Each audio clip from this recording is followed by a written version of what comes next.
Okay, hello Year 10s.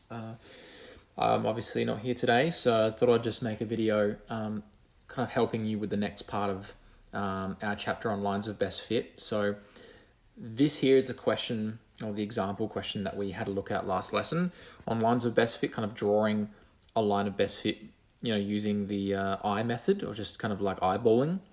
So we obviously know that with a line of best fit, when you're drawing it off with the ruler, for example, you want to make sure that when you have your line of best fit, you've got an equal number of data points on the top and the bottom, or above and below your line of best fit. That's really the objective there. So see how we've got two data points on the top and bottom? That means our data point, or our line of best fit rather, is somewhat accurate. And then you want to make sure that your line of best fit extends beyond your data points all the way to the edge and all the way to your nearest axis. So this one touched the y-axis first. So that's kind of how you draw a line of best fit.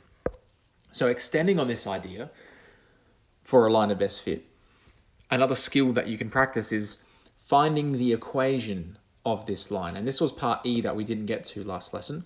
Find the equation of the trend line. All right.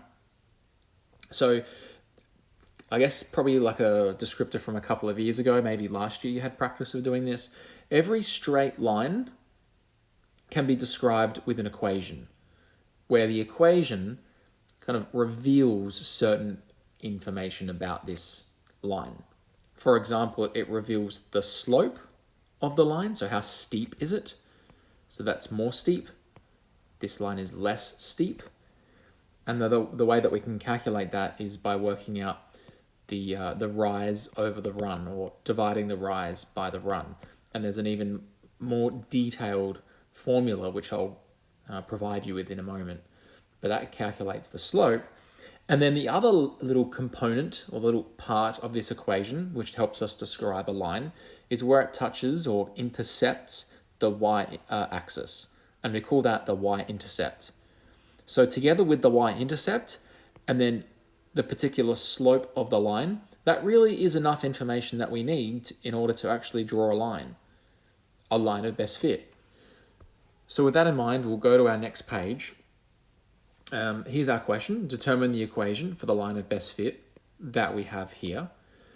And before we do that, let's just remind ourselves of some key ideas before we go into the actual example and start working. Well, key idea number one is that a straight line takes this, or can take this particular form of an equation, and we say it as y equals mx plus c, where the m variable is describing our slope. So again, that's how steep a line is. And then c becomes our y-intercept, and that's the constant number on the end. And then what's y and x? Well, y and x are simply coordinates that you would find anywhere along your line of best fit. Must be on the line of best fit though, okay? So in terms of the coordinates that I can see that are directly on our line of best fit, which will be useful for us, that one, and that one. These are three coordinates that we can use to work out the equation for our line of best fit, okay? And so working out our slope involves using that, okay? Using those coordinates. Because let's segue now to our next little key idea, is that we need coordinates to work out our slope. All right, m is our slope, and it's calculated by basically dividing the rise over the run, where rise is our y-intercept difference between two coordinates, and our run is the difference between the x coordinates of 2 points. And I'll show you that right now. So first things first, when we're trying to figure out the equation of a line, I would highly suggest working out the slope first, because we already have enough information to work out our slope. I'm going to slightly modify the look of this graph by picking two coordinates that are on our line of best fit. I'll pick this one because the coordinates are 1, 1. That makes it quite simple. And then I'll pick this one, the coordinate 4, 3. So let's go ahead and just, excuse me, write those coordinates down. Trying to change colors here. So this is 1, 1. And this will be 4, 3. Just keep in mind that this can be our first coordinate. So let's really be careful here about how we label these. This coordinate here is with our first x coordinate and our first y coordinate. We call that x1, that's our first x coordinate, and y1. Okay? And so similarly, with our second coordinate, that'll be x2, and that'll be y2. So x1, y1 for our first coordinate, and x2, y2 for our second coordinate. And so just keep in mind, these are the coordinates that we're working with. And we can now use our formula to essentially work out the slope. And what it does is it calculates the ratio of how much we've gone up. So y2 take y1, that's this part here, divided by x2 take x1. So the difference in how far you've gone up compared to the difference in how far you've gone across. And that's the formula that we've got right here. So we'll go ahead and just put it in the first line of work. So here we go. The first line of work is going to look like this. I'll write in blue. M equals y2 take y1. So writing the formula, divided by x2 take x1. Next, we'll substitute the coordinates that we are going to use. And again, the coordinates must be on the line of best fit. So y2 will be 3. Take y1 will be 1. Divided by x2, which we've already named it to be 4. Take away x1, which is again 1. So our slope is going to be 3 take away 1, that's 2. 4 take away 1, that's 3, 2/3. Our slope is 2/3. Now that we have our slope, this part here, you might be thinking, well, okay, we've got one letter completed out of all 4 letters. But here's the thing, y and x, remember, they're just coordinates that we can obtain from our line of best fit. And we have 3 of them that we can just obtain quite simply.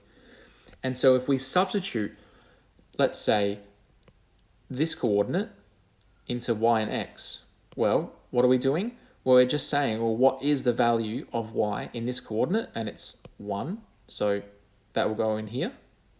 And what's the value of x in this coordinate? Again, it's 1, and that'll go in here. So we're substituting the individual components of the coordinates into x and y. Why are we doing this? Well, the reason why is because if we do that, if we replace this, and we replace this, and we already know m, then we know all 3, and we can mathematically work out and solve for c, which is our y-intercept. And then we will know the equation of this line. So let's go ahead and plug those in. So we're going to substitute, so we're communicating our working out here. Substitute. Let's put in a very basic coordinate of 1, 1. We know that's the coordinate that's on our line of best fit. It's the easiest coordinate to work with, in my opinion. And we'll write into y equals, and now I'm going to write y equals mx plus c, but I'll now replace the m, which we already worked out, as 2/3. So y equals 2/3 x plus c, instead of y equals mx plus c. So now we're going to replace the y with 1 and the x with 1. So let's have a look at what that looks like. Here we go. So 1 equals 2/3 1. When we're multiplying by 1, that's why I put the brackets in. You could even write it like this as well, just times 1. That works. Plus c. Clearly multiplying 2/3 by 1 will just leave us with 2/3. So I'll simplify. 1 equals 2/3 plus c. And now I've just got this idea that if I'm trying to find what c is, I want to essentially eliminate 2/3. Now, for the year 10s that I've agreed upon, we cross the bridge, okay? We cross the bridge here, and we take our 2/3 to the other side. And because our operation currently is addition, we have positive 2/3. When we bring it over to the other side, we become negative or take away 2/3. For those of you who like more of the, I guess, appropriate, mathematically valid idea about equations, in that whatever we do to the left, we do to the right.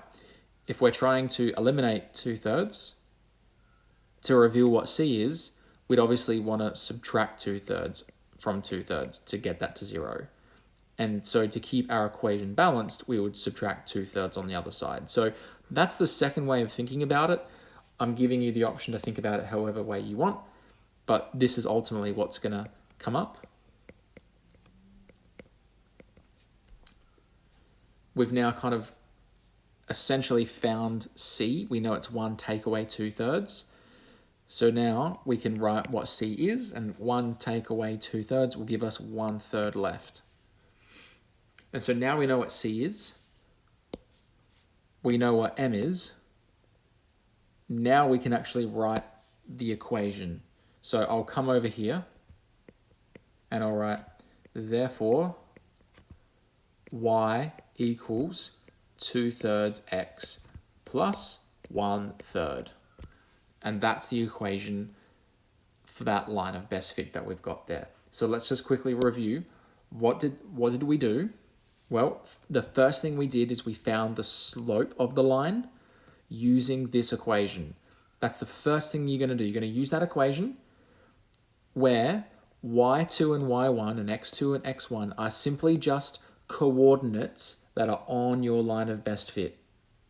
Pick two coordinates, name them x1, y1, x2, y2 for the second coordinate, and then just sub those values in back into the equation itself, and then you'll find that you will get a slope.